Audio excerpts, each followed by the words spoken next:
உன்னோடு இருக்க வேண்டும் என் சுவாமி, உன்னை போல் மாற வேண்டும். உன்னோடு இருக்க வேண்டும் என் சுவாமி, உன்னை போல் மாற வேண்டும். இரவும் பகலும் விழித்திருந்து உன் சந்நிதி நானே தொழ வேண்டும். இரவும் பகலும் விழித்திருந்து உன் சந்நிதி நானே தொழ வேண்டும்.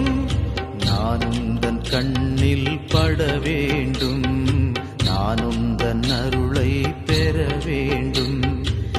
இவ்வாழ்வின் பெருமையெல்லாம் மண் தூசியாய் மாற வேண்டும். இவ்வாழ்வின் பெருமையெல்லாம் மண் தூசியாய் மாற வேண்டும். உன் வார்த்தை ஒளியில் நான் நடந்து உனக்காக வாழ வேண்டும். உன் சாட்சியாய் மாற வேண்டும். உன் வார்த்தை ஒளியில் நான் நடந்து உனக்காக வாழ வேண்டும். உன் சாட்சியாய் மாற வேண்டும். உன்னோடு இருக்க வேண்டும் என் சுவாமி, உன்னை போல் மாற வேண்டும்.